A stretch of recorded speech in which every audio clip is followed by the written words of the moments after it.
Right, I think we are streaming. Yes. Huzzah. Huzzah! Okay.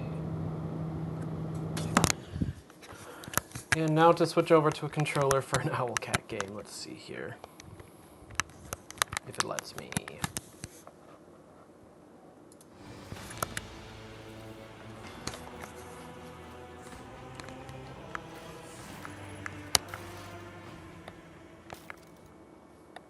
I'm just going to do normal difficulty.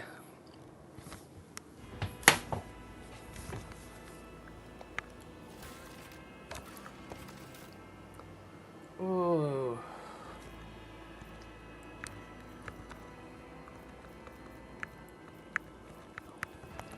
So you said you know some stuff about Warhammer?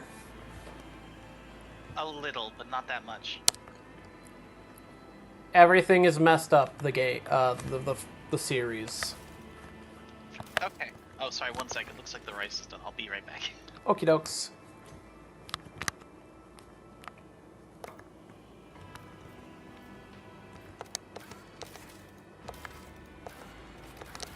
I'll see you destroyed. I did fine. Oh, jeepers.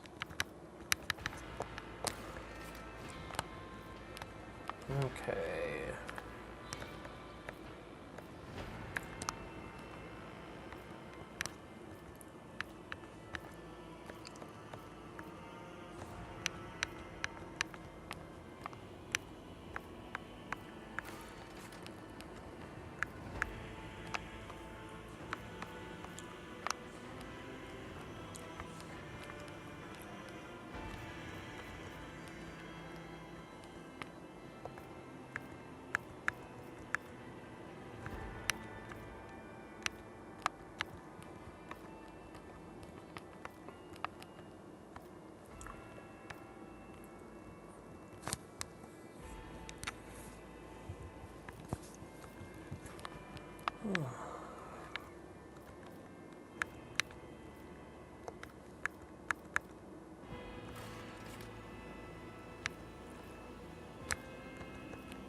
Kind of like how it just sort of peeks out from the hair. For the glory! Fire the lance battery. Macro cannons. Open fire.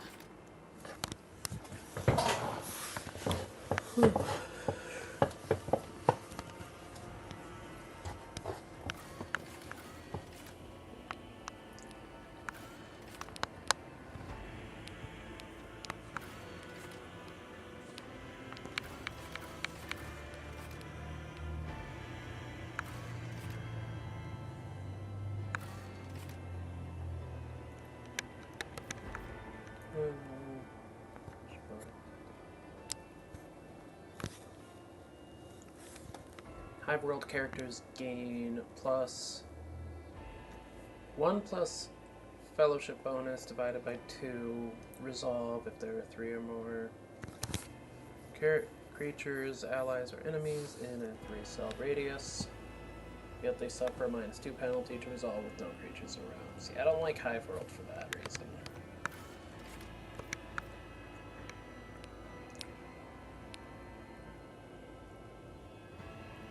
Forge World is always pretty good, though.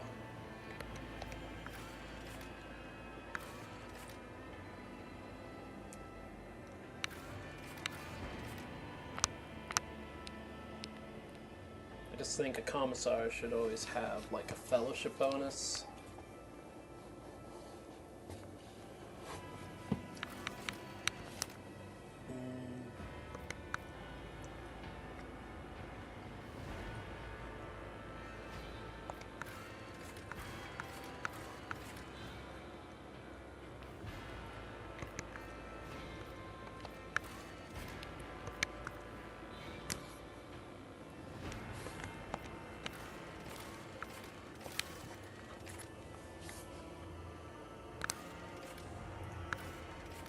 go subskin armor here. I am back. Welcome back.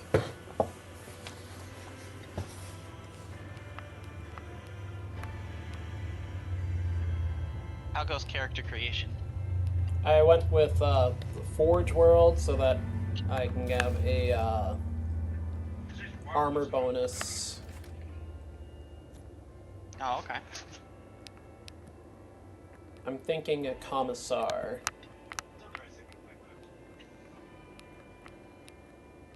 And Commissar is like... So a Commissar in Warhammer is, to put simply, they're a morale officer that goes around with the army, and their job is to make sure that the soldiers have good morale. Oh, okay. And they do this. The meme is that a Commissar inspires morale in the soldiers to keep fighting the enemy by shooting one of the soldiers and saying either they kill you or I kill you. And one of those is heresy.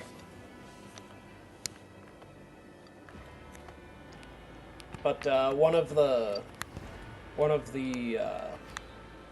don't know, I'd say best characters, a character in one of the novels series, Commissar Kane, has a more pragmatic view of it. It's like, well, if I actually inspire them to battle without killing any of them, they probably won't just fall back a little bit and shoot me in the back on accident. So I had the radical idea of maybe I should actually inspire the troops instead of cowing them. Yes. And for doing this, he has become something of a hero of the Imperium.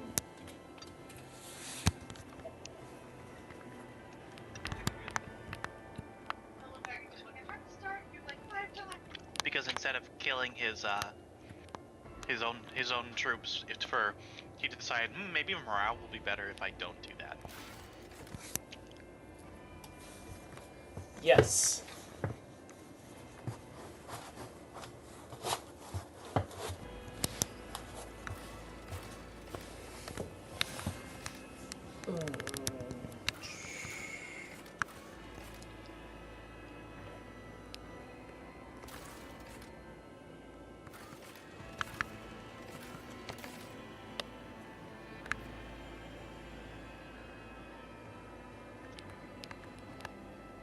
So, archetypes here. So basically you have a type of planet of origin. I went with Forge World, but there's also Death World, Voidborn, Hive World, Forge World again, Imperial World, and Fortress World. And that's to say, a planet in the Imperium that's like so intrinsically dangerous that by definition, the Imperium says that human life shouldn't live here.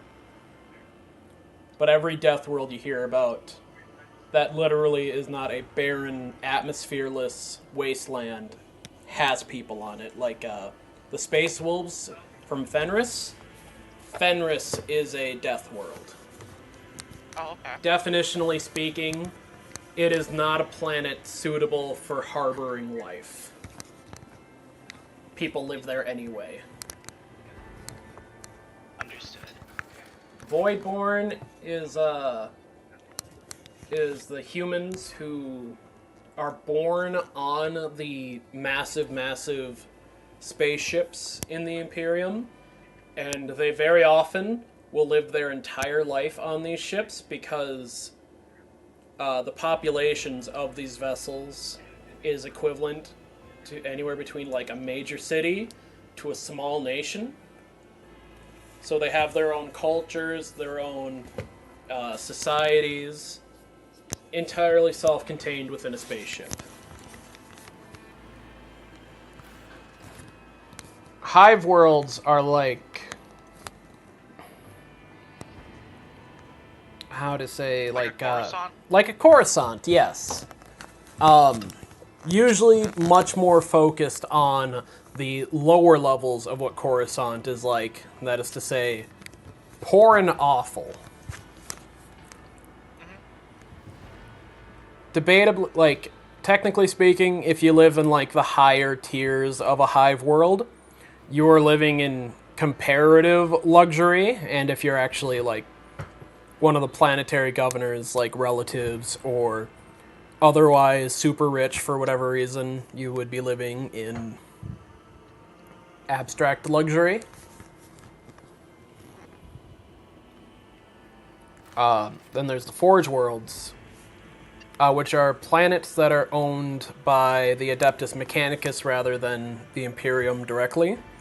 They are usually hyper-focused manufacturing worlds. Like the first Space Marine game was a Forge world that was more or less focused on building Imperial Titans. Those really, really big mechs that the Imperium has that are called god machines. Okay. But, like, a lot of worlds will be dedicated to manufacturing and not be a Forge world. Like, there might be a planet that's manufacturing livestock, like pigs and cows and, you know, raising them and butchering them and sending them out to some other world that's manufacturer is dedicated to processing meat. Or an entire world that manufactures bolters or las rifles. Because when there's 1 million worlds in your empire, you can specialize pretty heavily. As long as trade is incoming and outgoing, the factory workers on your planet will be able to eat. Imperial world is just very generic. There's 1 million worlds, there's a bunch of different types, you can kind of build the character the way that you want to. And then a fortress world is a planet that is so regularly attacked by the forces of aliens or chaos or what have you, that their entire planet's purpose is this world is a castle. The enemy is not getting past it. Gotcha. The most famous fortress world that I know off the top of my head would be Cadia. Cadia existed near the Eye of Terror before it ruptured and spread across the galaxy, splitting it in half. But pretty much, if you were born on Cadia, you were a Cadian soldier. You were enlisted in birth.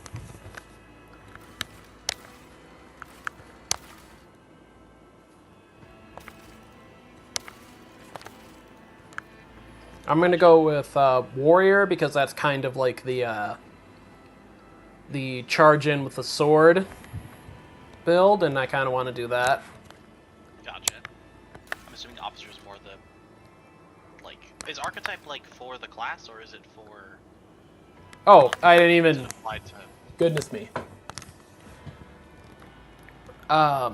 So there's the origins, right? Astra Militarum Commander. That's your like class. Kind of. Class is kind of split into the home world of origin, and then your broad strokes origin career, like Militarum Commander, Commissar, Crime Lord, Ministorum Priest, Navy Officer, Noble, Sanctioned Psyker, and then this is the DLC one, the Arbiter, Arburator. The arbitrator. Gotcha. Arbitrator. So, like, Sanctioned Psyker is, like, the game's mage class, but you can still be a Sanctioned Psyker and, like, a warrior or a soldier or a blade dancer. It just kind of change. You just have magic powers as a psyker, basically. Yeah. You can swing a sword, but also your brain is stapled to the forces of chaos, and sometimes when you sneeze, lightning explodes around the room.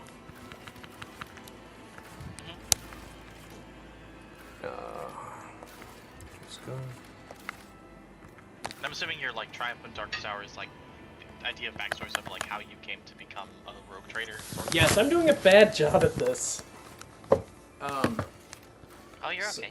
So, Triumph is a bonus, Darkest Hour is a negative, and it has, like, occasional dialogue bonuses. Like Apex of Brilliant, you played a key role in exposing a conspiracy among your superior officers. Illustrious Glory, your name has become a synonym for loyalty and valor. Feat of Greatness, you directed a heroic attack for the Imperial Guard Regiment that breached the gates of a fortress held by heretics. I'm gonna go with Illustrious Glory because it gives me like a speech modifier improvement. And then your Darkest Hour, Grim Portents, the souls of all those who perished in a brutal offense still haunts your nightmares and tortures your soul. Brand of Shame, falsely accused of cowardice, you were forced to suffer through a humiliating tribunal.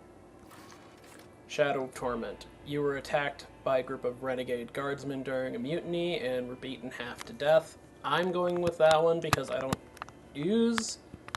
want to use athletics for... Actually, no, that's probably bad for me this time around. Because, yeah, if you're doing a melee build, you're probably needing some athletics. Yeah. I might go with Grim Portents. Portents. I think that one should be fine. Then going with Warrior. Increase my weapon skill. Toughness.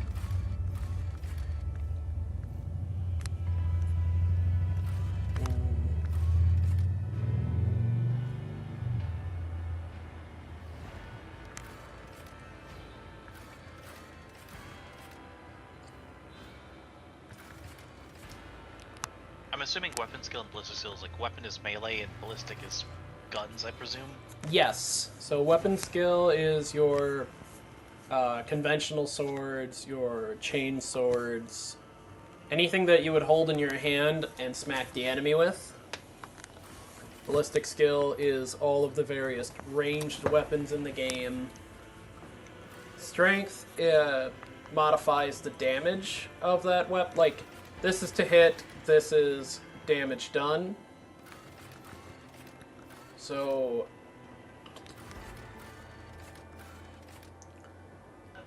strength might be a little low, but I'd rather reliably hit than get that smaller add-on to damage, at least at the start. It's like if you're not hitting, it doesn't matter if your modifier to damage is good. But I get a bonus to my defense based on like how my toughness is, so I do want a little bit more in there. And then I have two options of what I want my spaceship to look like. Oh, that's just an appearance? It's not a... There is some, like, battle stuff, like...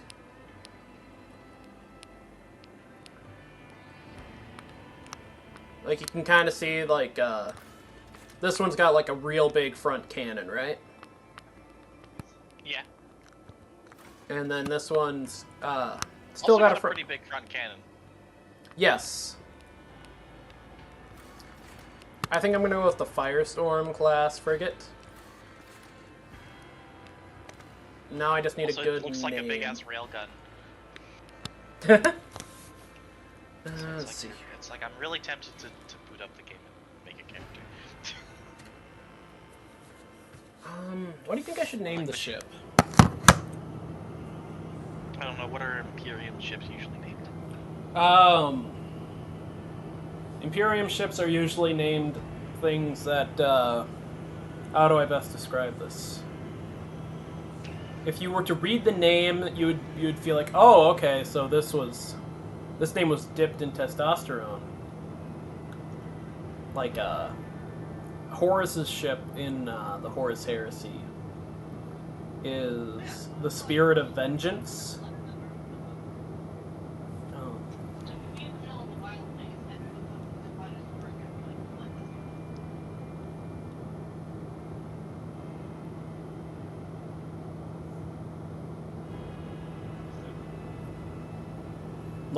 Lionel Johnson has Invincible Reason. Perturabo has Iron Blood.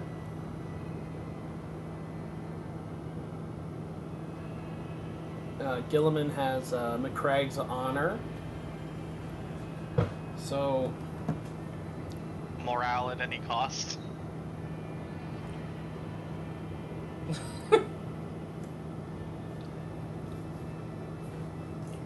So, when you start the game, the ship doesn't start off as yours. You're like somebody who's set to inherit it as the rogue trader. So you have been made a rogue trader, like, by the start of the game, or at least that's happening as the game starts. As the game starts. And, you know...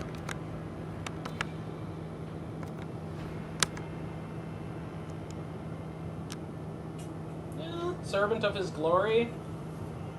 That was just a random generated name, but I mean, that's not. I mean, sounds fitting for an Imperium ship for the.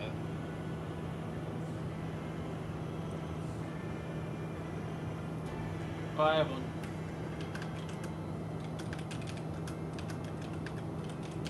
His will manifest. Oh, that's pretty good.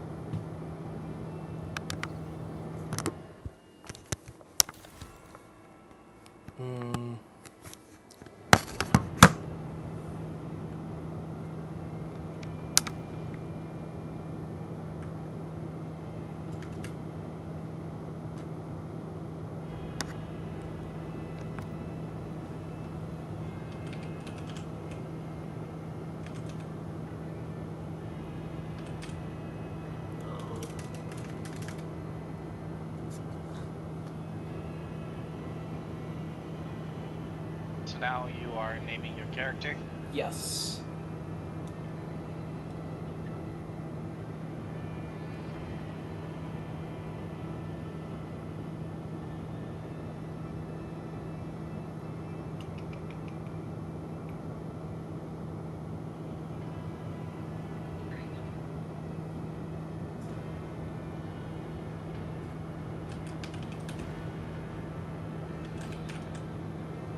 What are you talking about over there, Sonny?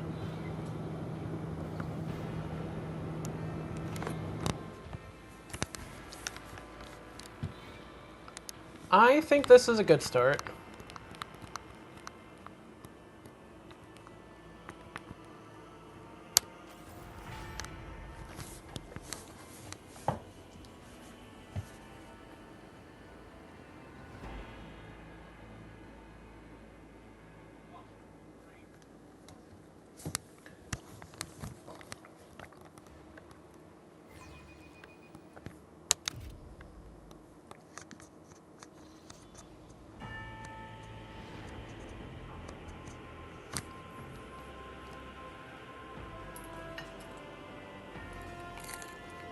Statue. Yeah, that's a decently sized statue. Only decently sized, I see.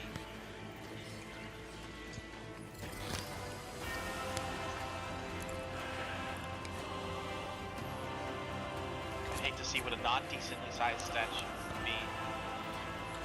Well...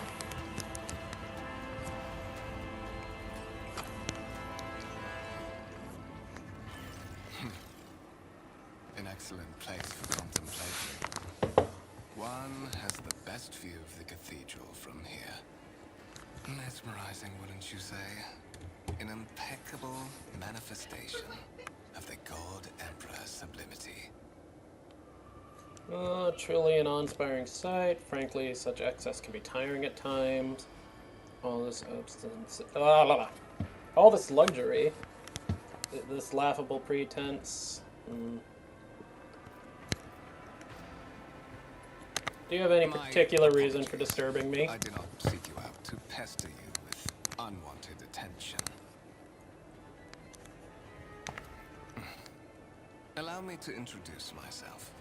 Kunrad Voigtfear, Master of Whispers, in the employ of Her Ladyship rogue trader Theodora von Valencias.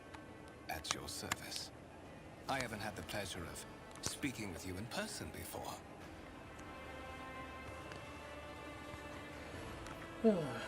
Divisional Commissar of the Ophio, Prefectus Cornelia Zenith. I assume, like, Xanathal? it's pronounced like Xanatha. Xanathal. My regards, Commissar. Finding you was a difficult task given your parents' fate and your upbringing in the Schola Progenium. Truly, our meeting is an act of providence, is it not? You know, I really don't trust this guy. Good He instincts. seems slimy. I will be frank with you. You may forget your past titles, no matter who gave them to you, or what their origins are. From the moment you and the other candidate were brought aboard this voyage ship, your fate changed. You now serve Lord Captain Theodora von Valencias, and carry the burden of an heir of this house. Henceforth, you share your dynastic name with Her Ladyship. Bear it with honor. You have a curious title, Master of Whispers. What are your responsibilities? To put it plainly, I am the head of the network of spies and informers who serve the interests of House von Valencias. I uncover weak links both among Lady Theodora's retinue and in the ranks of her rivals.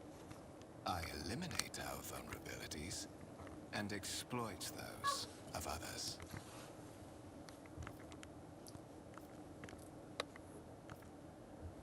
You say I am one of the Rogue Trader's heirs, so there is another candidate? There is. And you will meet him soon enough.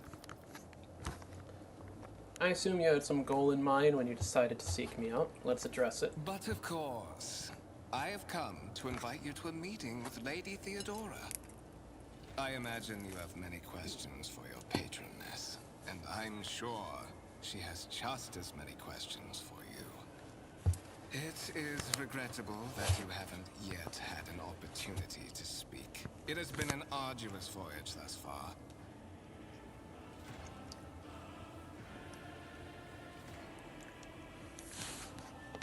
The Lord's Captain and Master Edelthrad von Valencias are conversing on the observation platform. Let us join them there.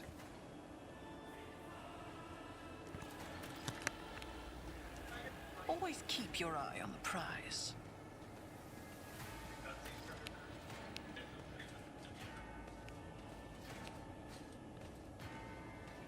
This is one of those games where people walk much slower than you do. They don't have anywhere to be fast.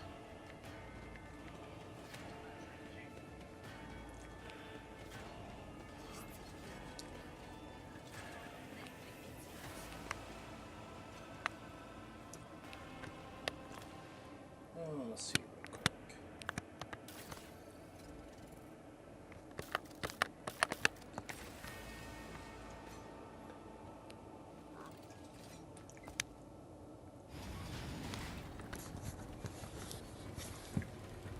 One of the Von Valencia's trophy rooms.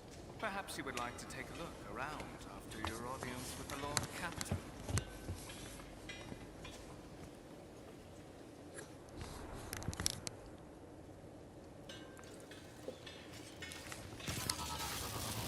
What's happening? Oh, that's bad. Run! The servitors have gone berserk! Oh man, you shoot him twice and then clutch your head to your chest as he walks towards you. Make the spoils that much sweeter. Didn't work out very well for you. Dink.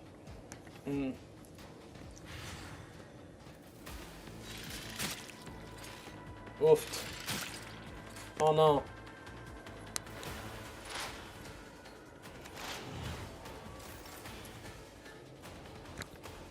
So what's the good news is I have built my my stats almost entirely around hitting things with swords. And the game will not start right now. I only have gun. So I have 45% chance to hit. Oof.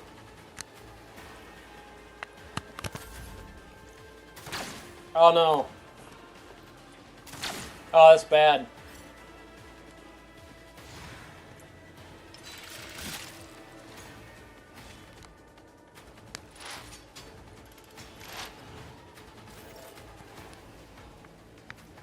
Alright. Any better? No? No better? On it. Hey! Mmm. They keep missing. Yeah?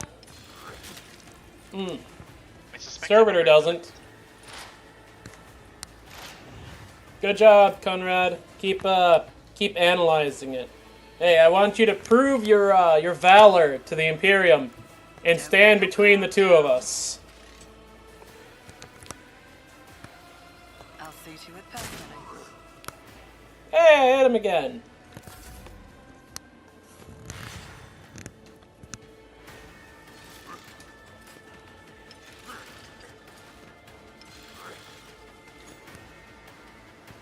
It's almost like he's an important NPC and can't die.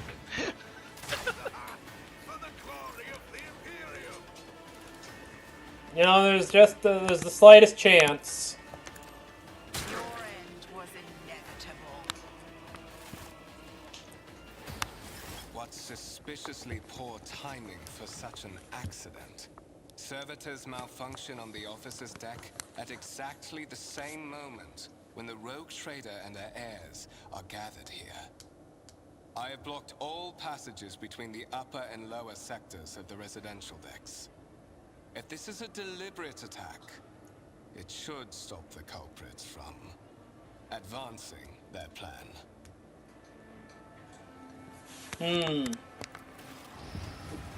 I'll be right back. Okie dokes.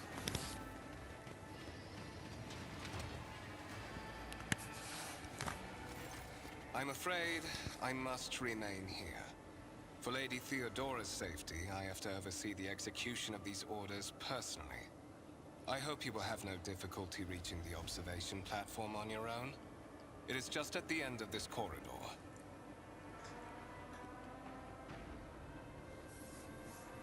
Okay.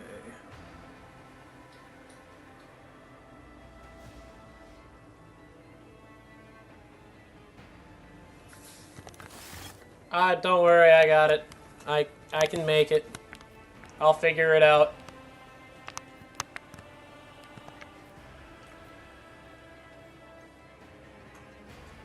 Keep your wits about you.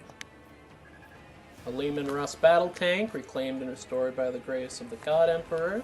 The first... Okay. Didn't need to read the whole thing anyway.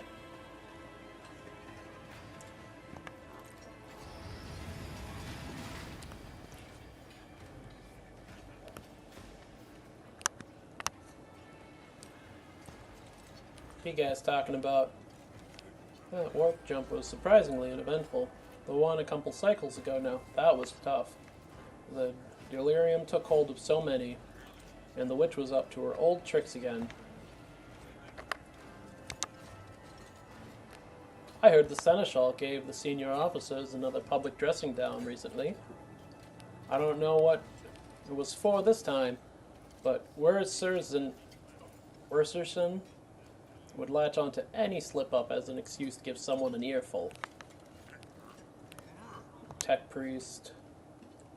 A tech litany for machine pladicity is required. The Vox casting to initiate the consecration of Meh. I always keep my options open. Good job. Is there anything I can loot? The lifts carrying people around the decks move with a loud grinding noise.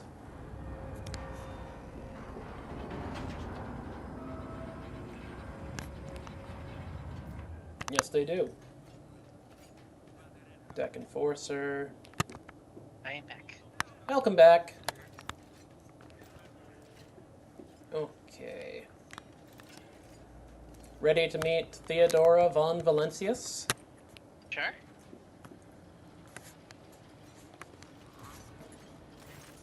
That is simply irrational, Lady Theodora. Assimilation into the trade structure would be political and economic suicide. Practically an admission of heresy. Then suggest an alternative that will satisfy me. I have described the situation. No worse than my seneschal could have done. Make a decision. What will you do with Ion 6, Edelthrad? Survey the room. Your first impression of Edelthrad, who appears to be about 30 years old, is of parchment-like skin stretched over a tightly bundled mass of sinew, implants, and bone. The nervously twitching fingers, the face twisted by a slight tic, and the jerky movements are all signs of some illness or defect that has taken over his physical form. In stark contrast to Edelthrad, Theodora von Valentius's features appear as if they were carved from marble, eternal and indestructible. Head raised high, proud posture, hands clasped casually behind her back. Everything seemed to emphasize the difference in status between her and Edelthrad. Next to the two of them, you see two more men. One is gray-haired officer of impeccable bearing, who is studying the contents of his data slate. The other is a behemoth bristling with holsters and baldricks containing all manner of weapons. Our second candidate has joined us. Approach and give me your answer. Consider this hypothetical situation. Ion 6. A new world on the fringes of the Coronis expanse. High seismic activity, regular magma eruptions, metamorphic rock deposits, prospects for large-scale mining. The world is populated by natives who worship some heretical underworld spirits that protect those who offer them sacrifices. Flights of fancy, you might say, but attempts to install ore extractors have failed for the second time. The mining crews sent to the planet's surface simply vanished overnight. My question to you is, what would you do with this poisoned treasure? I'm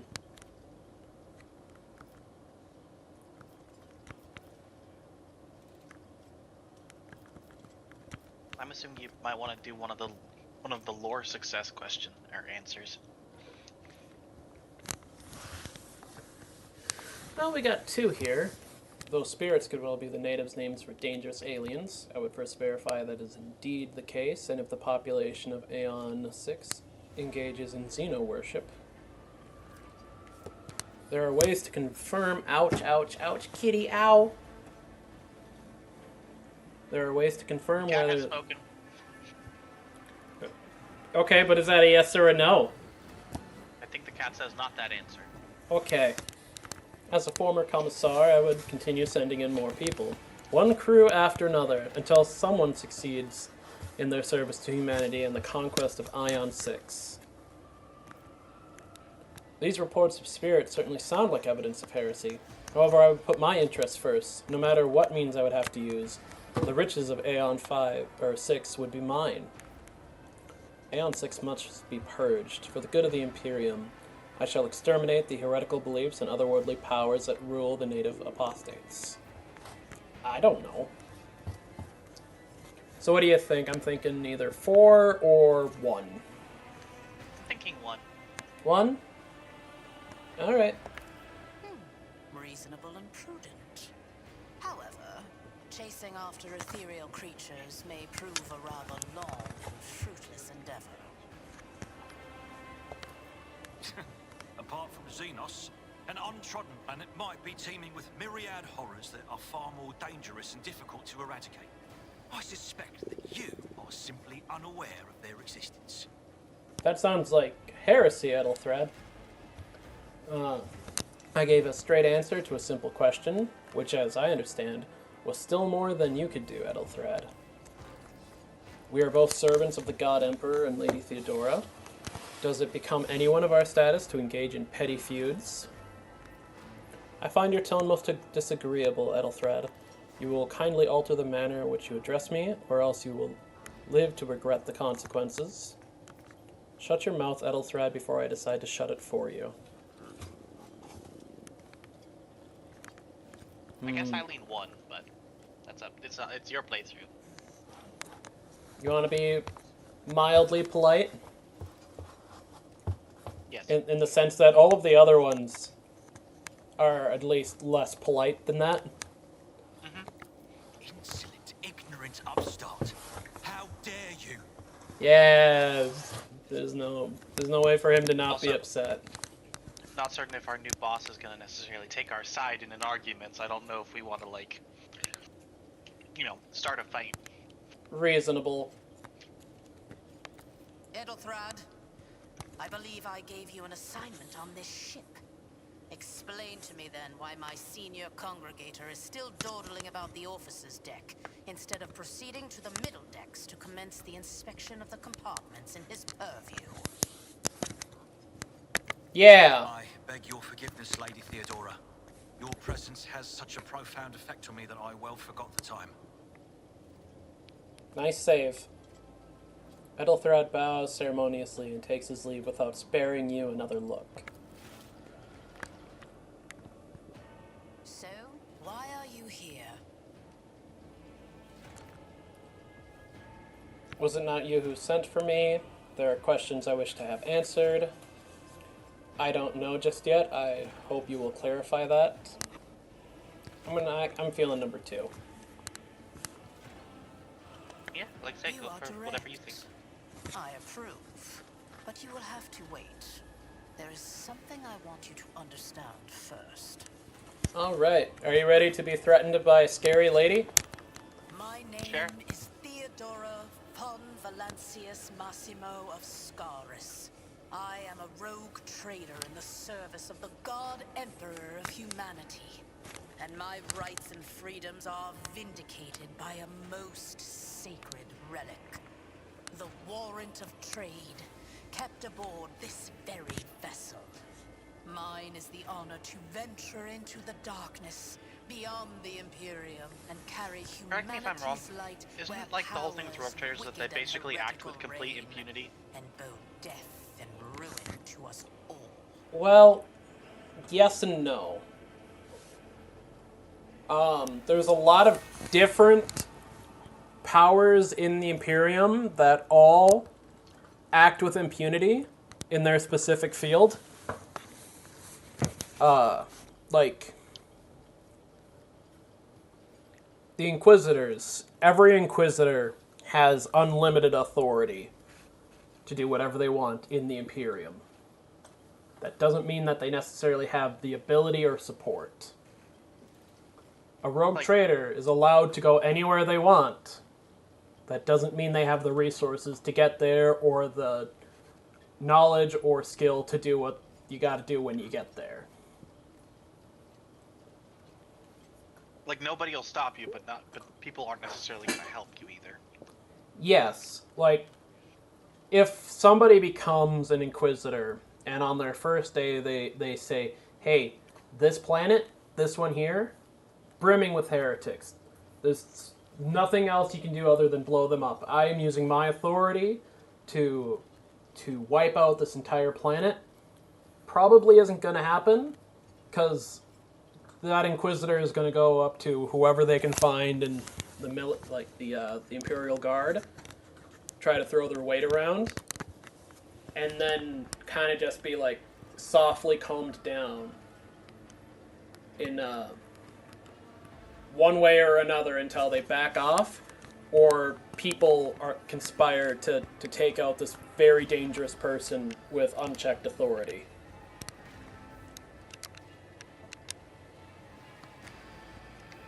Like, Inquisitors die all the time just because they try to pull some shit that they just do not have the clout to get away with. And they basically piss off people because they go on ego trips, basically. Yes. if you're a smart enough Inquisitor, if you've been around the block long enough, if you've made the connections that you need to, you could get away with a lot.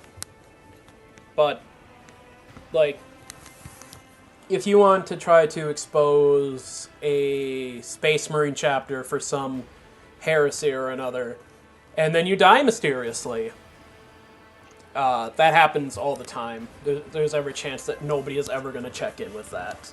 And if they do, it could be so well covered up by the time that anybody gets around to doing that, that there's nothing to find. Right. But, like... It's like, there's no official channels with which you can be... like, you can't... There's no official channels where you'll be reprimanded, but that doesn't mean anything good's gonna happen to you. Yeah. Like, the High Lords of Terra probably couldn't tell a 150-year-old Inquisitor anything about what they're gonna do. That Inquisitor is gonna do exactly what they want regardless, and there isn't really anything that they can officially do to stop them from doing that. And if they try to take unofficial means to do so, well, that Inquisitor's been an active Inquisitor for probably 120 years. There's every chance that they just know how to maneuver what they gotta maneuver to have no consequences. But, like, Theodora here, like, if Rabute Gilliman ordered her to do something, he is the Imperial Regent. He absolutely can do that, because he is actually speaking with the authority of the Emperor effectively directly, while the High Lords of Terra are speaking from his authority. It's a subtle difference, but, like... It's a subtle but very meaningful difference. It's a subtle but very meaningful difference. It's like if you have the Roman Senate and the Emperor is indisposed, but the Emperor established a regent to act in his behalf. The regent is speaking with the full authority of the Emperor. Gotcha. It is my decision alone to determine the fate of whatever I find past the bounds of the explored void. Every world I discover, along with all there is to find thereon. Resources, people, riches, and mysteries is mine by right. I command millions of lives, rule over numerous planets, and possess fortunes that no planetary governor or commander could dream of amassing. And you are one of those with Fon Valancia's blood in their veins and a rightful claim to this inheritance when the hour comes. Ooh, I'm ready to take on the sacred purpose. It's all too sudden for me. Does this mean that there are other heirs? I'm kind of feeling 3. I know that there's more heirs, but she might give more information. Naturally. Some have yet to arrive on board, but you have had the pleasure of meeting one of them. Edelthrad may be somewhat disconcerted by the scale of the responsibilities that may potentially fall upon his shoulders. However, I have a good feeling about him as a candidate. Blood right alone is not enough to earn the high honor of becoming the bearer of a warrant of trade. Nonetheless, your abilities and talents may yet prove useful. If not for the role of Lord Captain, then for that of their closest ally. Alas, even those responsibilities can at times be too challenging for those who share your blood. Kunrad Voitvir served me for many years before he made his mistake. Did I hear that correctly? The Master of Whispers is related to you? His kinship to me is most distant, as is yours. Nonetheless, he does bear the name Fon Valancius, even if he avoids using it publicly and, as such, strictly speaking, can be considered my heir. That door, however, is closed to him. Voigtvir's performance in his current role is satisfactory. Or it used to be, at least. Thank you for clarifying. May I ask my questions now? I have some time before the navigator gives the signal to initiate the void ship's translation out of the warp, and my presence is required on the bridge.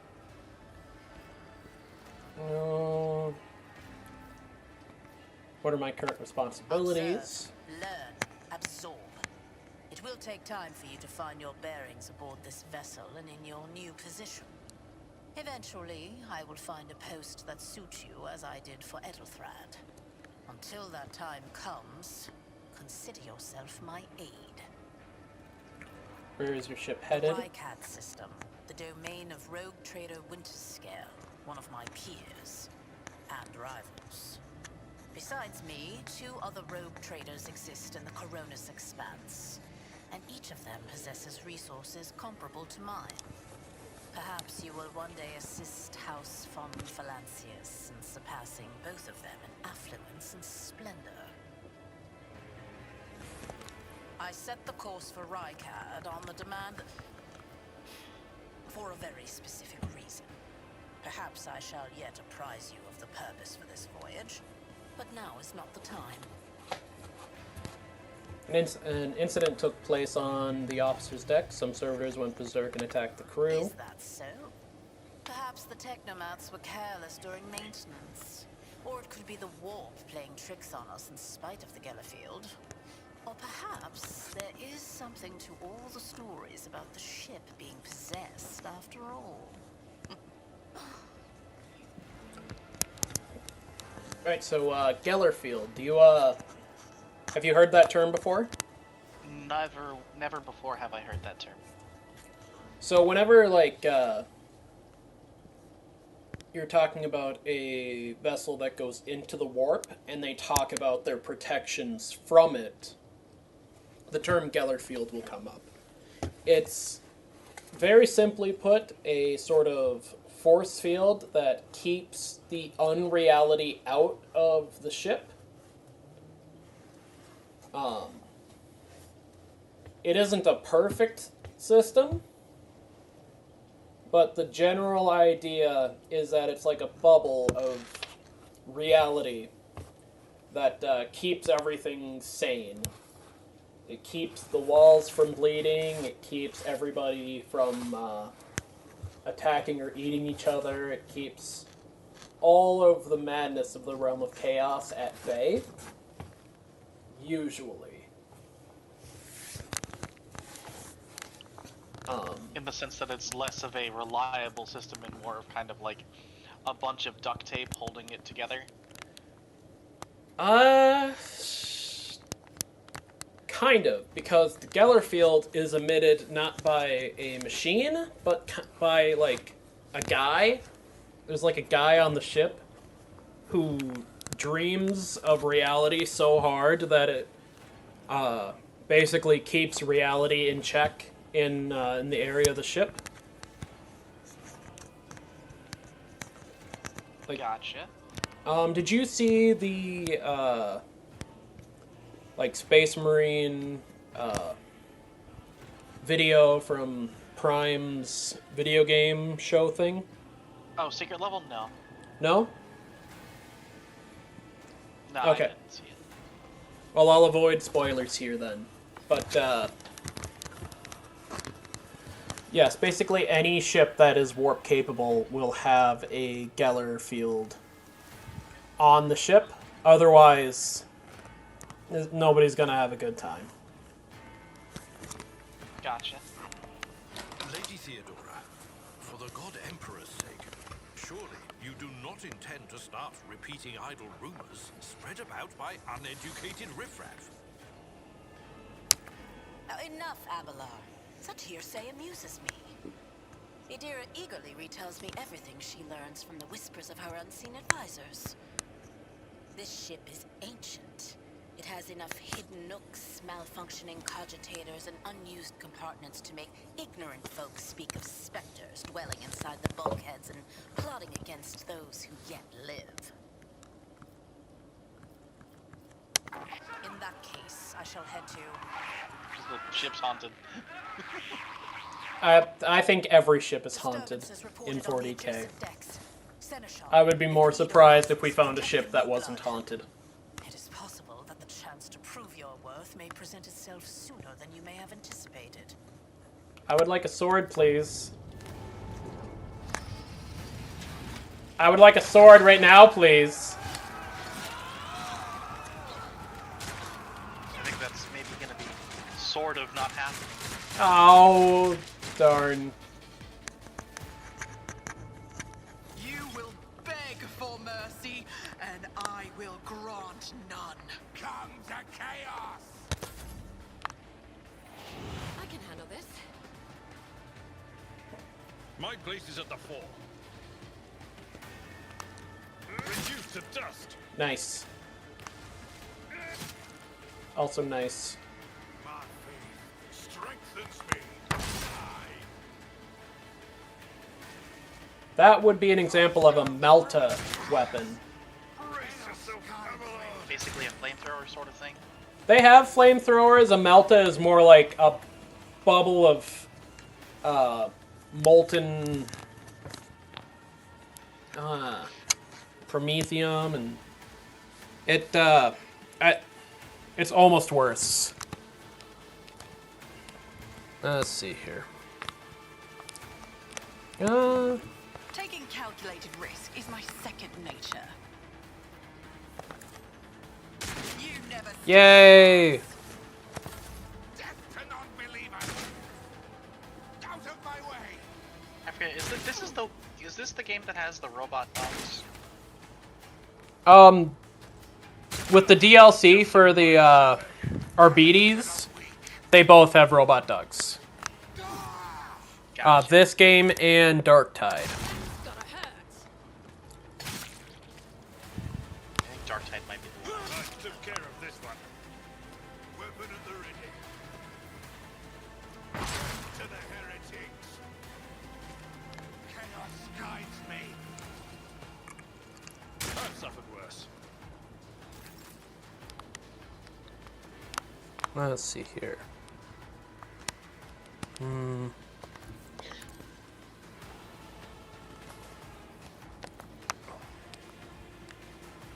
No. Oh, that was also bad. That's not surprising. So it seems like starting with a melee with a melee build in this might be an interesting choice. Sound approach. Yeah, it's fine. Break their morale. The glory of the Imperium. Mort! Oh my gosh, Mort, that might be a little bit of overkill. Oh, he had that right up his nose. Mort, take a team with you and clear a path to the transport line. Do not let a single whoreson survive.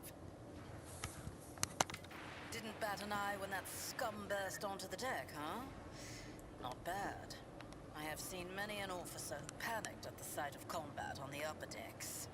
The false sense of security offered by their position makes them that much more vulnerable to the harsh realities of warp travel.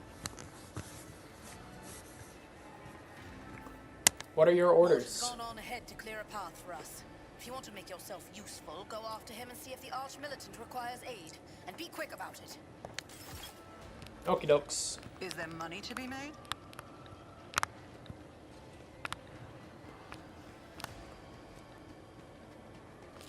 Oh goodness, this is the way I'm supposed to go? Yeah.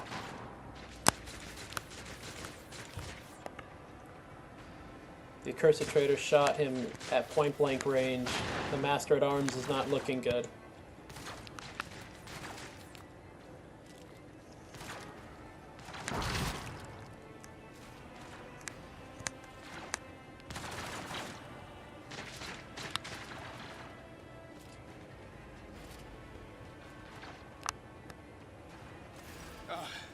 Thank Providence you are alive and well.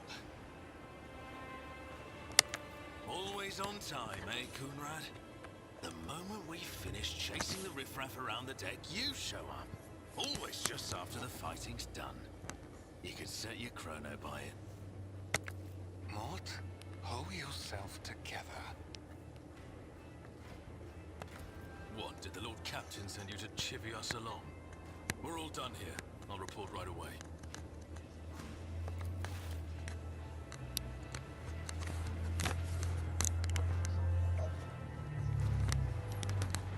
Master of Whispers, what is happening on my ship?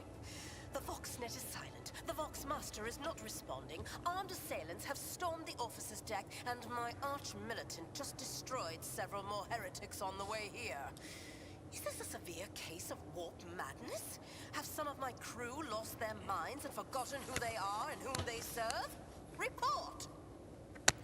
I have not yet received word from the Engineerium regarding any Gellerfield failures, but communications were already unstable half an hour ago, and now they have ceased altogether.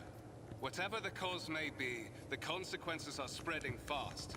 I am receiving scattered reports from the middle decks, and the only voxcasts from the lower bays are one-way heretical gibberish.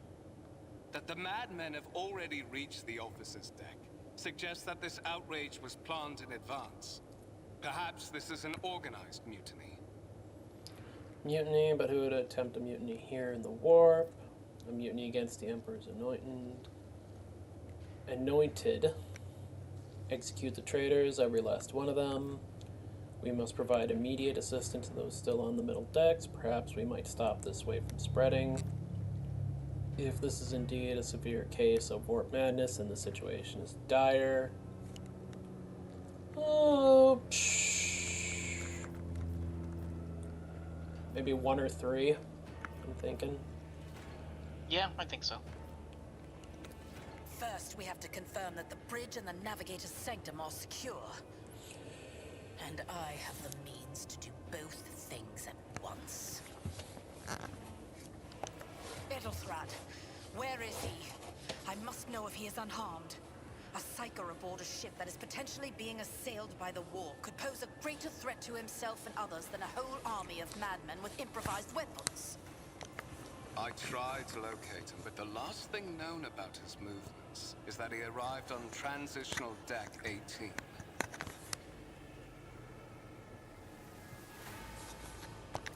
Blast it! Master of Whispers, find Edelthrad immediately. Seneschal, locate Tlas and the Sister of Battle. Both are to remain at my side. Arch-militant, with me. I must go to my study. And it appears we might encounter heretics along the way. If I may, Lord Captain, Transitional Deck 18 is at the heart of the disturbance, and if our goal is to bring Edelthrad back, I could use some support.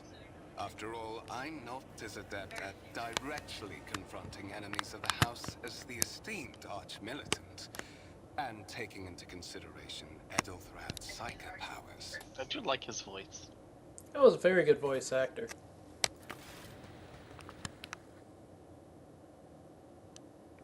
Then it's I want to settled. punch him. Find Edelthrad and bring him here. In whatever state you find him. This elevator leads to restricted compartments such as my personal chambers and the bridge. Do not let me down. I require you both. Do you understand? I hear and obey. Then move out! Mort, come.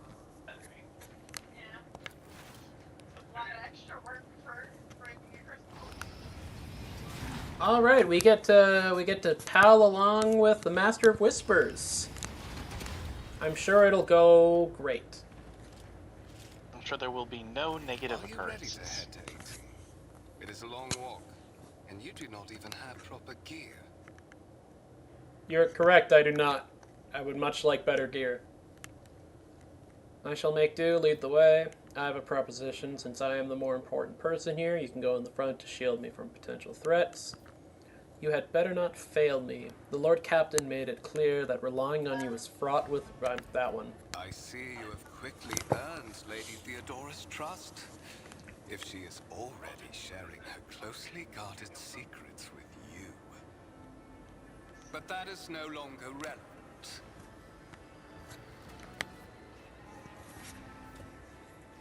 something hits you hard with a sharp crackle, and you are consumed by an unbearable, gut-wrenching pain.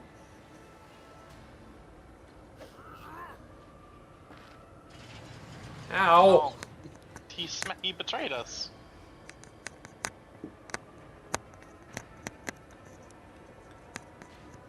I promise you a special destiny, Cornelia.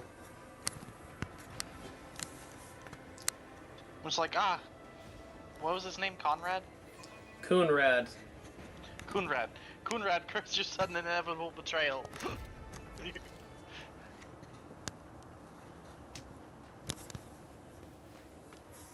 Did you just kick me? Careful, careful. Be gentle with our guest. She has an important mission to complete during our visit to the Warren Chamber, and for that, I need her breathing. Oh, you are back with us, I see. Delightful. You two-faced scum, you were the one behind this mayhem. How perceptive of you.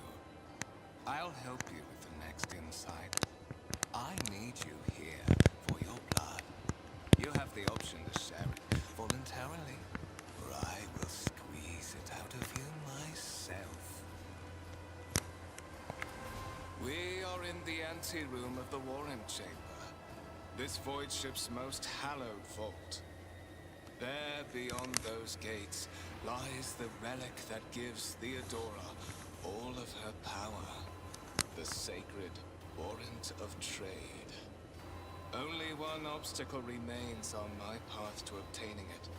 The gates to the chamber are guarded by the Sentinel, an ancient device that will only open the door to a true heir of the dynasty. I expected to do this part myself, but never mind. You will offer your blood to the Sentinel.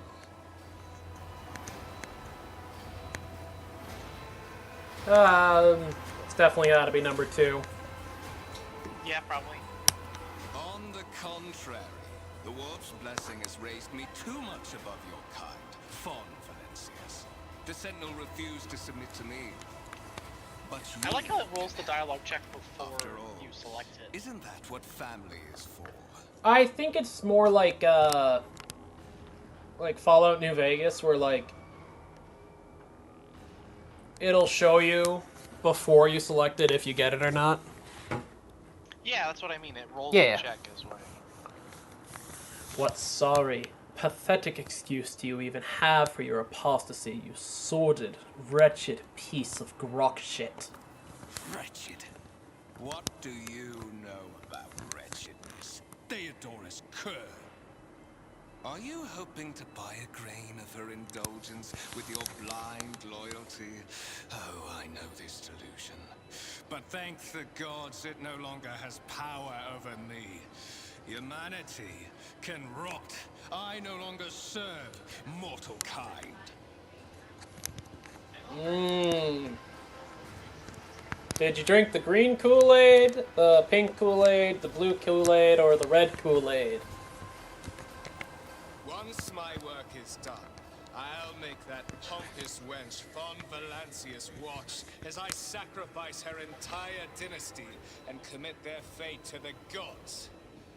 And you will be the instrument by which I will accomplish this righteous act. Oh, that looks like the blue Kool-Aid. The blade flashes in the dim light, and drops of blood appear on your palm. For a brief moment, you feel nauseous, your head is spinning, and then quiet whispers begin to flood your mind. More and more sourceless voices echo each other, drowning out your own thoughts, replacing them with a singular urge. Go to the gate. Go to the gate. Go to the gate. Fight the voice in your head. Get out, I am not your puppet. The voices in your head giggle and mock your desperate outcry. You feel this intruding influence forcing you onto your feet and making you take a step towards the gate looming in the center of the chamber.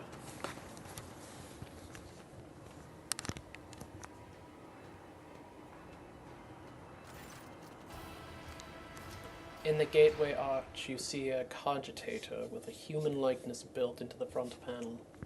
As you approach, the torso twitches slightly. This is a servitor, an obedient automaton created from a lobotomized human being. The sentinel turns its head to you, one of its eye sockets lighting up with two ember-like irises.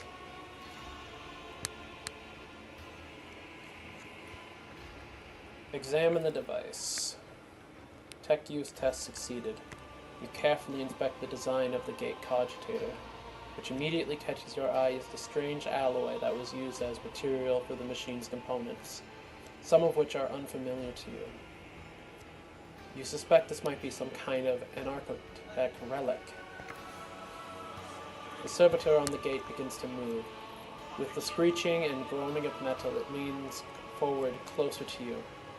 Its lower jaw opens with a drawn-out shriek, much wider than the jaw of a living human could. The servitor's mouth is filled with sharp metallic fangs that glint in the dim light. The vid screen to the right of you lights up, showing strings of mysterious symbols on a green background. A whisper runs through your consciousness, insisting, demanding sacrifice. The voices that filled your head after Kunrad wounded you with his blade did not go away.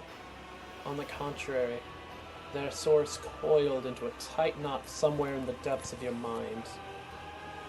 Examine the sentinel. The servitor looks noticeably different from the ones you are used to, its skin covering the stitched together with copper thread, and it has metal hinges in place of standard joints. It seems that the creators of the Sentinel did everything to ensure that the service life of this unit would be much longer than that of ordinary automatons. Place your hand into the Sentinel's maw. Ow! The Sentinel's jaw clasps around your hand, puncturing your skin and sinking into your flesh. A few dark drops fall into the servitor's throat, and immediately you hear humming as the servo motors start up and the pumps stir into motion. The vid screen of the cogitator flickers. Several long minutes pass, and the Sentinel's jaw remains closed, and you are beginning to feel sick. Perhaps if you were to lean against the gate, you could catch your breath. Maybe even close your eyes and pretend none of this ever happened. High levels of caustic humus. The subject is in a state of heightened stress. Do you require assistance? You do not understand where this quiet voice is coming from, crackling like static. Is it the Sentinel? The cogitator? Is it a figment of your weary mind?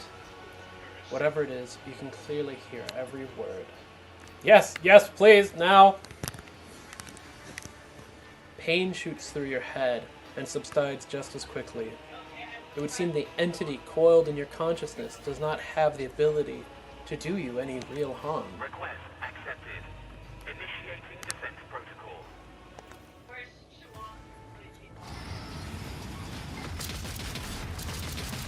Yeah, that's pretty good defense protocols.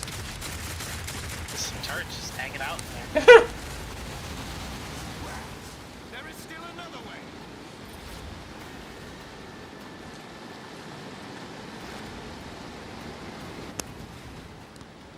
How was the reading voice?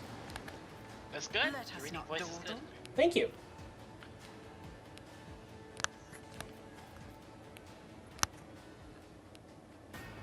Ugh. Let it be known that by my will and by the true words of this document, I appoint this person to be the bearer of the warrant, to be the paragon of humanity, unbroken by adversity, to walk bravely first into darkness, to triumph over nightmares untold, to hold boldly the reins of fate, to walk... It's always my favorite. Escort the child of the house to safety.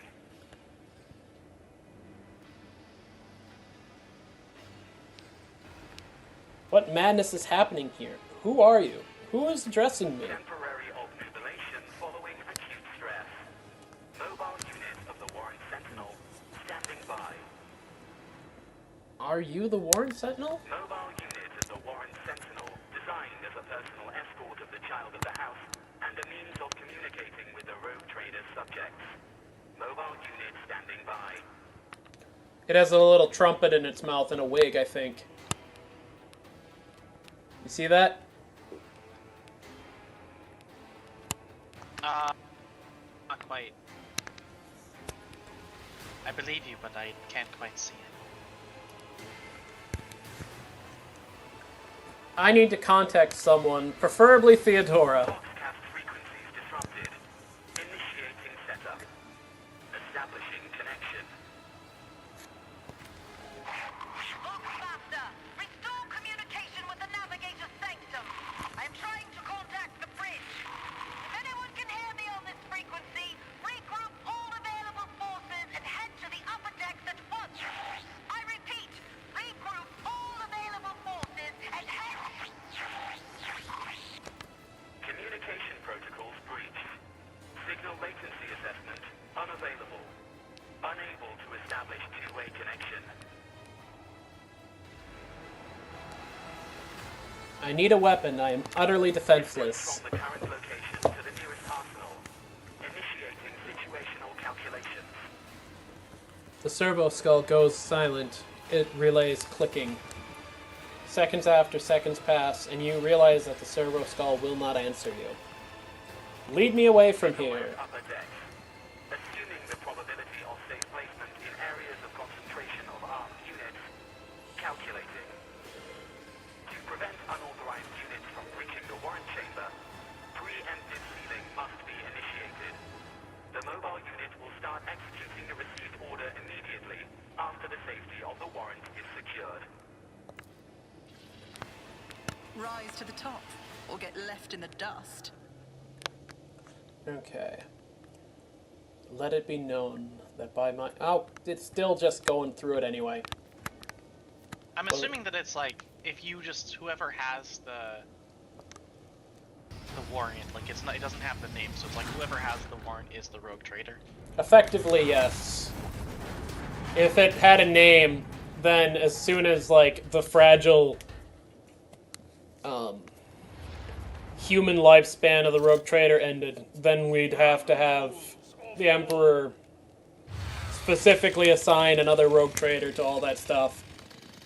This way, he kind of just let them do what they wanted. Basically, this way they can like pass it down to like descendants and stuff, and not have to worry about like. Mistress? What? Whatever are you doing in the warrant chamber? How did you... Throne preserve me. What is the meaning of this? But, yeah, in... Like, the rogue traders do provide a service to the Imperium in that they're just kind of an excuse to be able to keep pushing the boundaries of the space that has been explored. But they're also really convenient to get people who are annoying the Emperor in ways that weren't crimes out of his hair. Oh, like if by making you a rogue trader, it's like he's like, go off in a corner somewhere so I don't have to deal with you. Go off and find the corners. No, I'm not going to tell you where the corners are. Figure it out. Look at all the stuff I gave you. Now. You're a rogue. That's a huge honor. You get to be a rogue trader. You get to do everything the Great Crusade is doing, but on a much smaller scale and away from me. Where I don't have to look at you. Kunrad is a traitor. When we parted ways on the officer's deck, he stunned me somehow and brought me here. What? He intended to take revenge on Theodora for something, and trying to reach the warrant was somehow part of that plan. Oh, holy God, Emperor. I presume he is the one responsible for the mutiny. And, Mistress, I wish to remind you that you are to refer to the Lord Captain as Lady Theodora.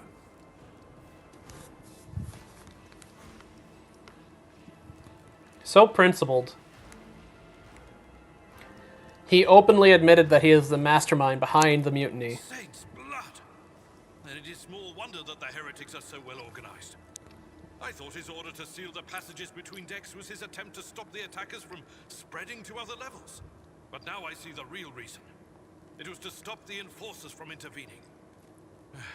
At least you are alive, and now safe, mistress. Alas, I doubt we can afford to look for a compartment to sit out this disaster. You're in a bad way. I can treat your wounds. I have a Medicaid kit with me. And, for the love of the throne, now is not a good time to be walking around the decks without means of self-defense. Here. Oh, thank God, a melee weapon. I'm just like, yes, well that explains why he didn't give you any melee weapons earlier. Conrad, or Kernrad. It's like he didn't want you to have a weapon to defend yourself with.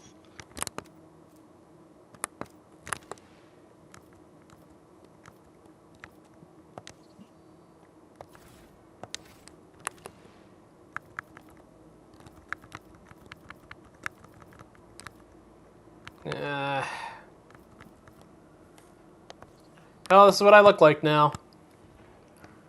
Oh, nice. Okay. And I have that injury, so... Look no further.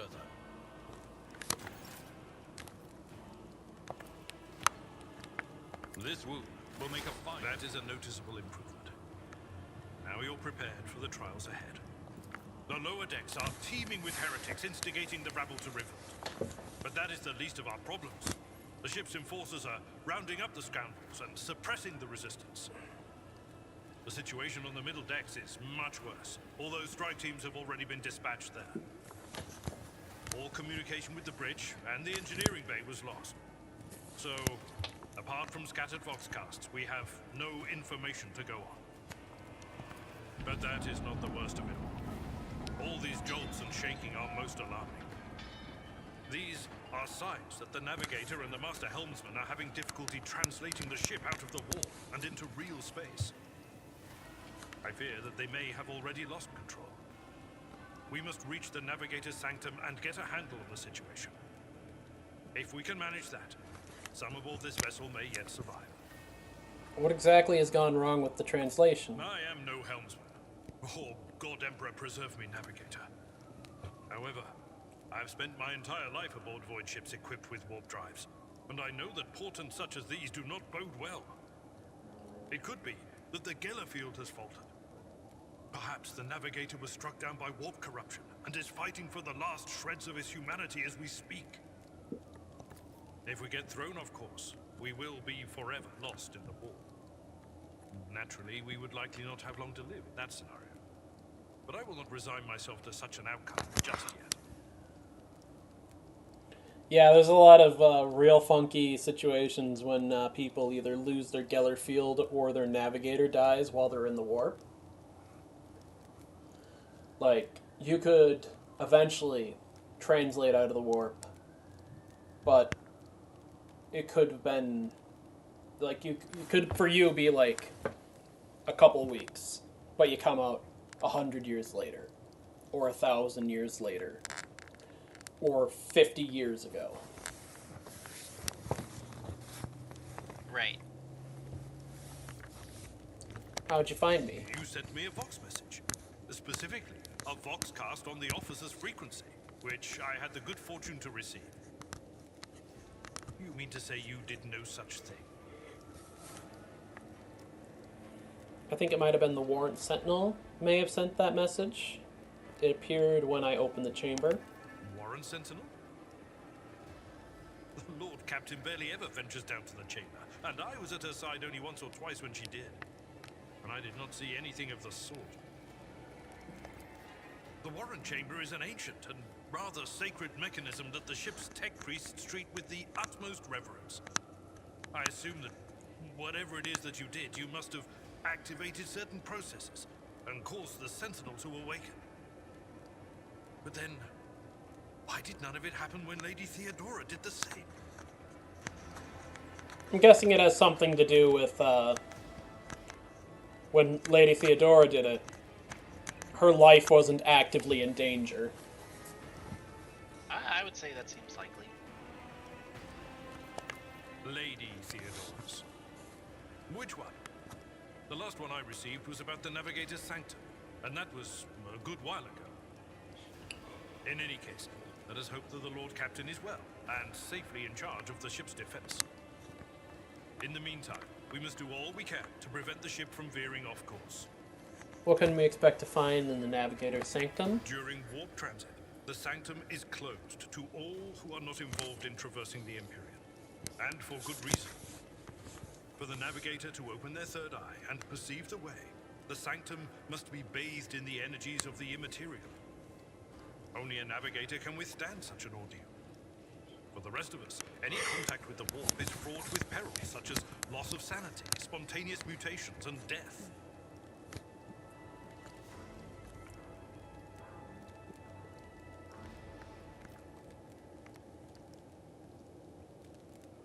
For the Imperium and humanity, lead the way, Seneschal.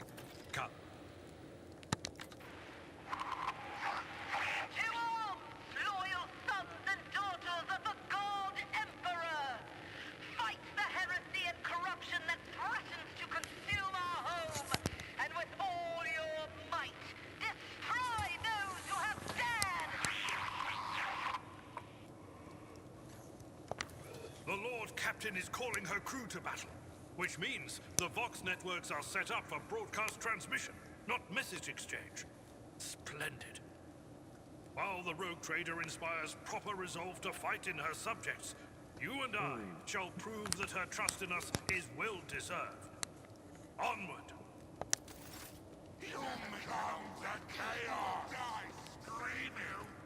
Close ranks! Surrender to the dark powers!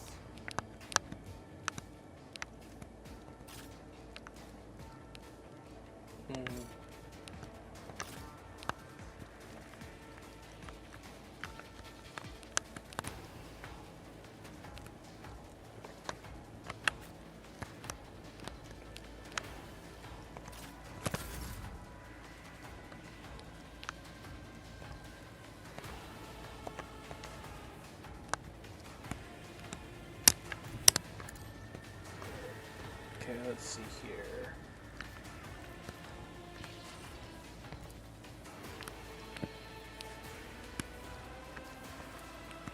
I will do my one viewer target.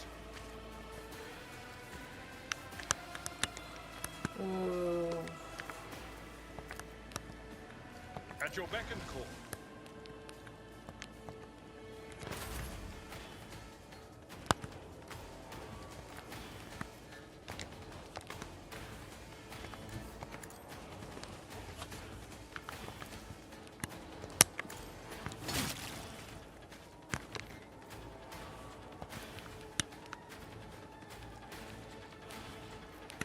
I won't stand for it.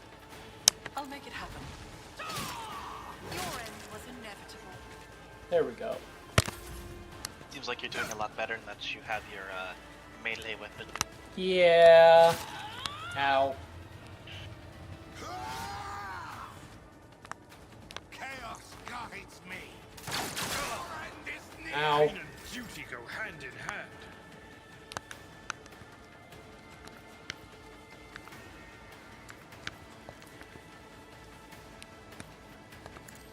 He has two different sword actions. What's the difference between those two sword actions? One of them is a cleave, but it doesn't work for, like, enemies that are effectively diagonal to each other instead of in a line. So I think I can maybe show it off here by,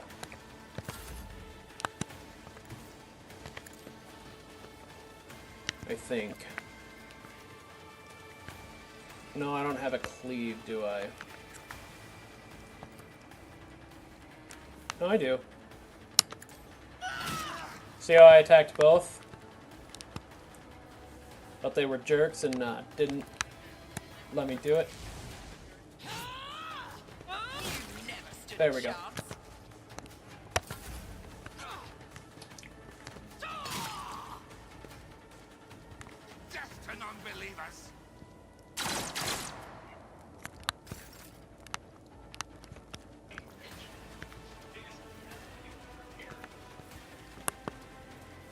Yeah, there we go. Yep, cleave, and then that's just strike. It will be done.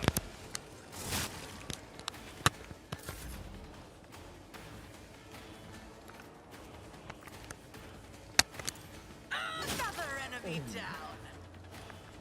Okay. Keep your wits about you. Let's see if I can get like a good kind, like, look on the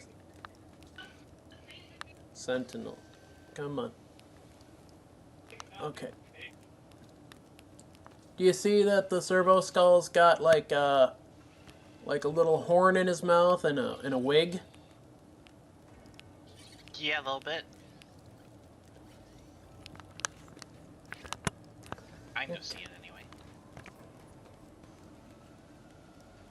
Okay.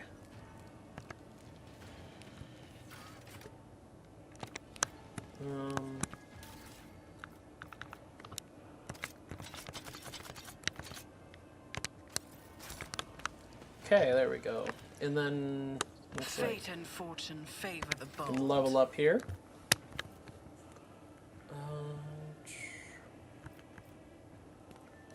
Now I have the opportunity to increase a skill. Okay. For this character, probably either athletics or coercion. Athletics is currently higher, so I think I'm going to go with coercion.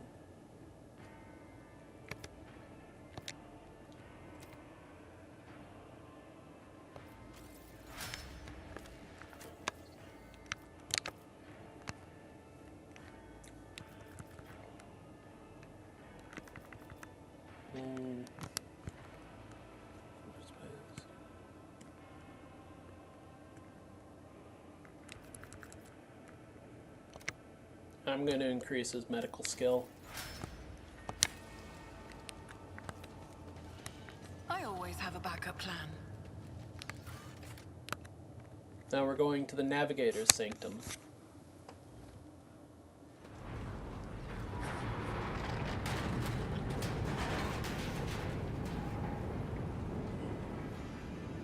Oh, you know what? There was an actual, like, stopping animation for that. I hear it here on the threshold of the blinded guide. Doom comes from the heavens. Master, watch your head. Idira, would it be too much to ask that you phrase your soothsayings plainly for once? That was too close.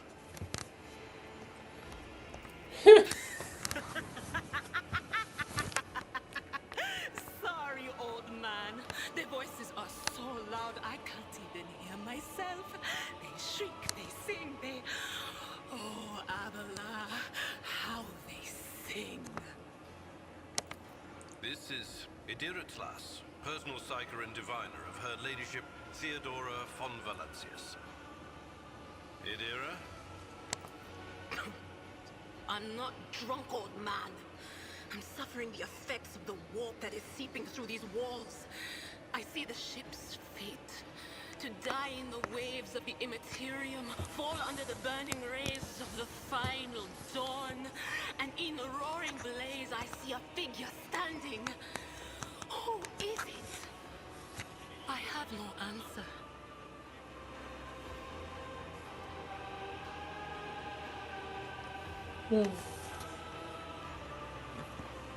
The entity in your consciousness shrieks and claws in deeper. Its claws scraping against the walls of your mind, as if the presence is trying to hide from the seer standing before you. A diviner, are you? The voices from beyond the threshold whisper to me. Sometimes their murmurs are clear, they grant insight. Sometimes they drive me mad. But I am patient. I know how to listen and discern. But now, with this clamor around me, too many voices, too loud.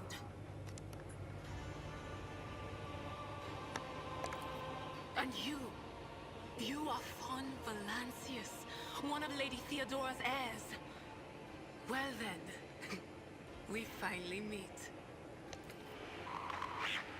Officers frequency.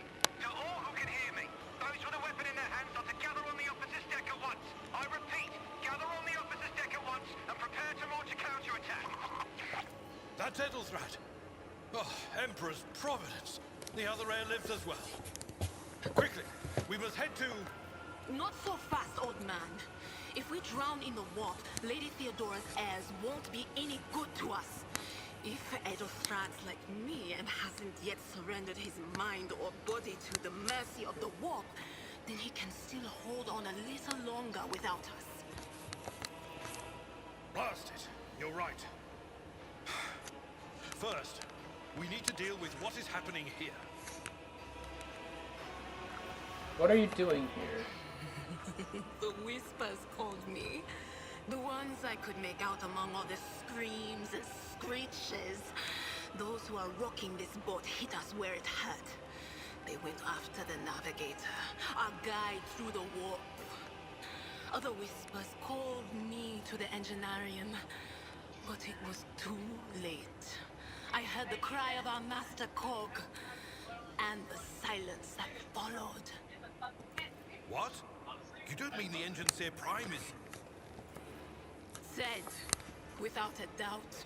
And the voices wail, heralding countless nightmares, cackling at each soul among the hundreds that are now joining the warp. The shriek from the Navigator's sanctum was louder than the rest. And it's better that we save the Navigator than some lever puller from a cooling module or a cook from the middle decks. We must see if the navigator is well. No. Nothing is well about him. Can't you feel the chill crawling on your skin? The eyes watching you? The warp ice has already encased the bulkheads. What follows is calamity. But we're not just going to stand here and take it, are we? The state of things in here suggests there's a navigator around. Maybe one who's crippled or at death's door, but still kicking. And since our skin hasn't peeled off our faces just yet, his third eye must be closed. At worst, it's a little roughed up. So what are we moping around for? Let's go protect that noble mutant while we're still alive. Always keep your eye on the prize. All right.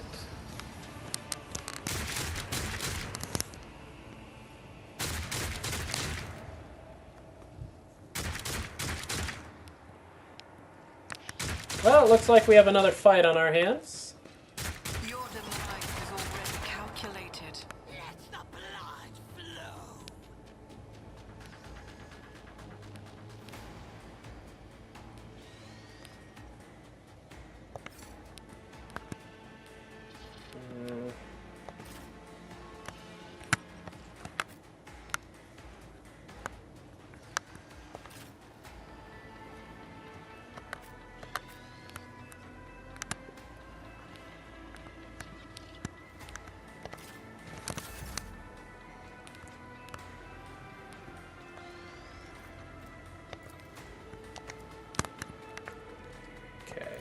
Follow my lead.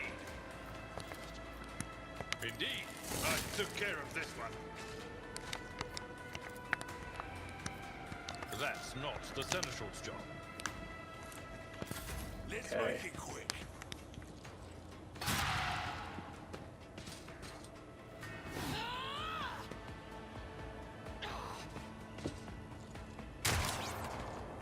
Nice.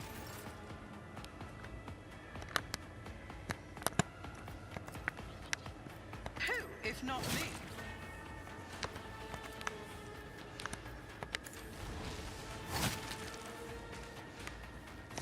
Okay. Less than ideal, but doable.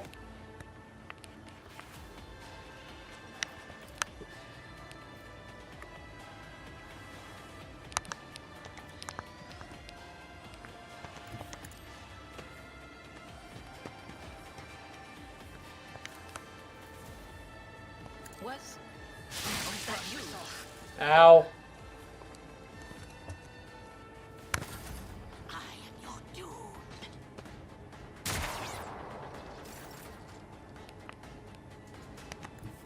seen worse battles than this in my time. On you attack. Here we go.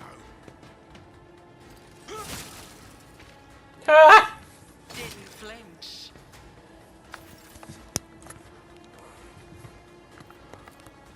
On it.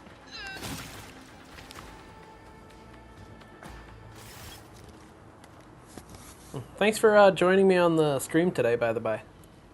Yeah, of course. I believe Master Vespider Didn't have a lot else going on, frankly. But yeah, happy The to. servants are dead, but the chamber, thank the Emperor, is still sealed from the warp. Well, we have a chance of leaving this place alive. I think I'm at about an hour and a half, a little bit more. So I think after this scene, I'll probably stop streaming for now and maybe pick up tomorrow or something. Oh, okay. I've been like sitting here and I'm like, I kind of want to start a save on this game.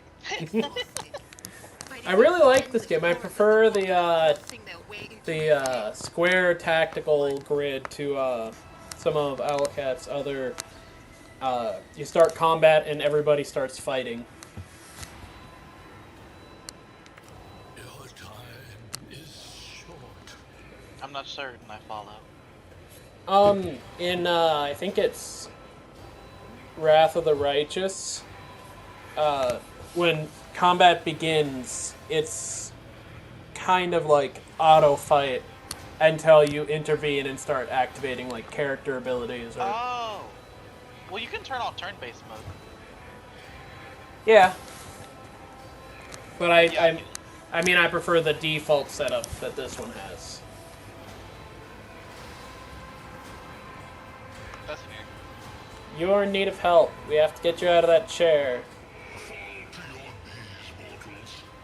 Because it's like, yeah, like I don't like the real-time combat setup that's the default in Wrath of the Righteous and Kingmaker. I much prefer the turn-based mode they have. Yeah. Particularly because, you know, it's based on Pathfinder, and the turn-based mode is actually what the game is built around. Though, granted, sometimes that can make fights take a lot longer than if you were in the real-time mode.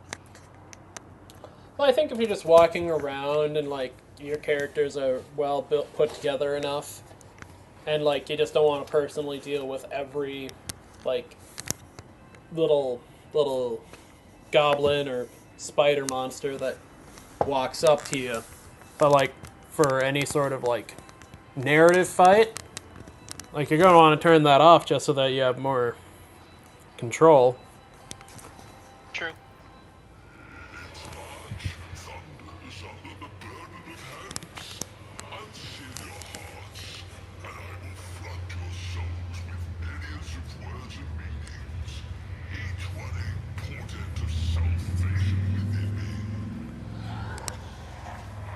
Oh, that sounds like a demon of Zinch speaking through him. Run. Flee from this place while I still have the strength. I can contain the intrusion, but not for long. We must begin the translation. Leave the warp. But it can't be done without the Master Helmsman's help. The Edge. Kneel before the ascent of a new champion. When the rite is complete, the shell will burst, and thousands of Moors will accept the sacrifice offered to the Edge of Daybreak by the bringer of twilight, the one marked by the will of the gods.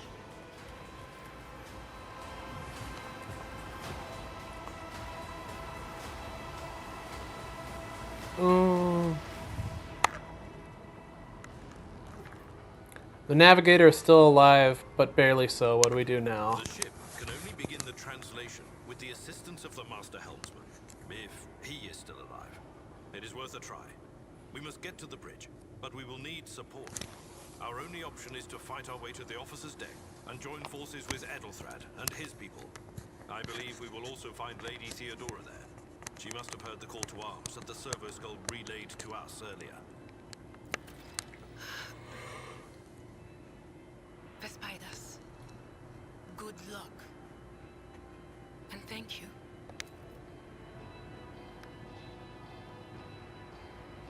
Ugh. Yeah, lovely. As far as being possessed by a demon go, it sounds more comfortable than it could. By what metric are we ranking that? Well, a blue horror hasn't ripped its way out of like his stomach yet. Emphasis on yet. It's very important yet.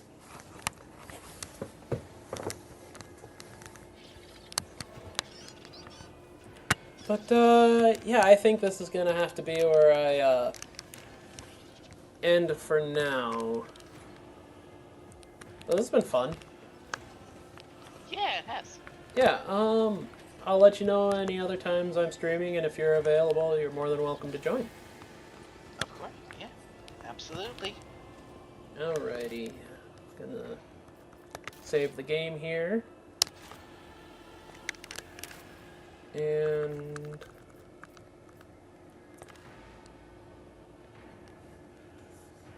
gonna call it here.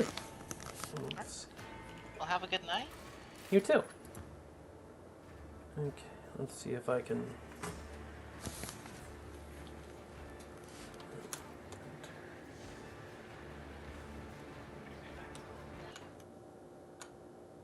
Let's